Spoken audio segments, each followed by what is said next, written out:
Namaste, I am Abhiram Chintapalli from Class 7 Kendriya Vidyalaya Nalgonda, Hyderabad region. And today I am very glad to be part of this 30th National Children's Science Congress. And the title of my project is Uncultivated Green Leafy Vegetables in Our Ecosystem, Treasures of Nutritional and Medicinal Substances. It comes under the sub-theme of fostering health, nutrition and well-being. Let's get started.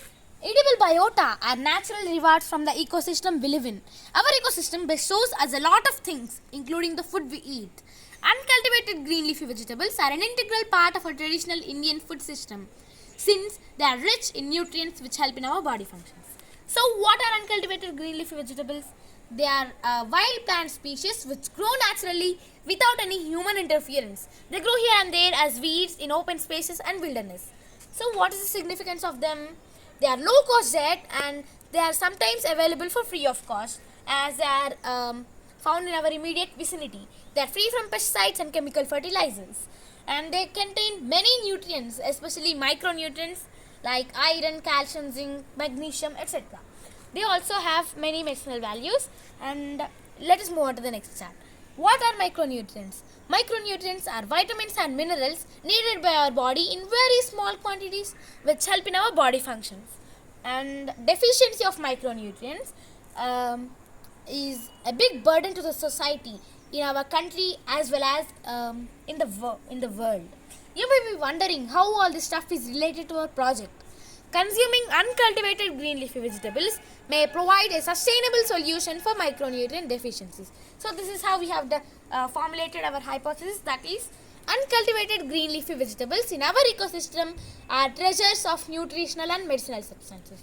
And this chart is about our study, and the objectives of our study are to explore uncultivated green leafy vegetables in our ecosystem, to explore their nutritional and medicinal values, and also to find out ways and means of handing over this knowledge to the future generations. So, in order to pursue our research question, we conducted a qualitative study in the rural areas of Nalgonda district of Telangana, as shown here. And in our study, we conveniently interviewed 10 people of different age groups, and this is how we have done our survey. For this survey, we constructed a semi-structured questionnaire, and in order to extend the scope of our study, we visited National Institute of Nutrition, Hyderabad for an expert advice.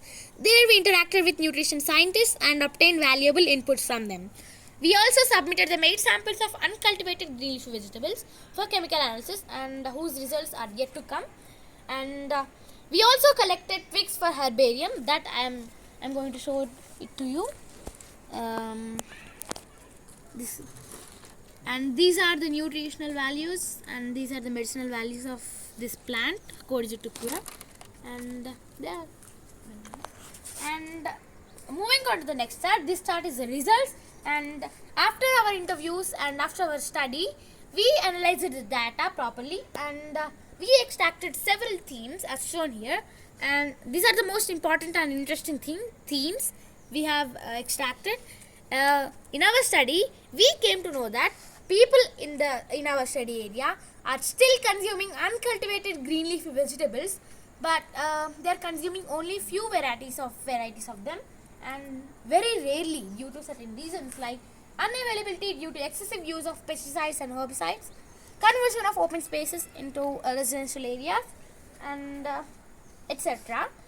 Our interviewees also narrated that uncultivated green leafy vegetables are very healthy, very nutritious, and they also contain many medicinal values.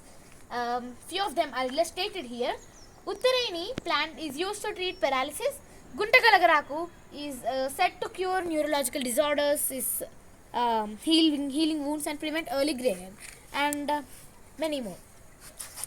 And we also asked them about transfer of this knowledge to the future generations.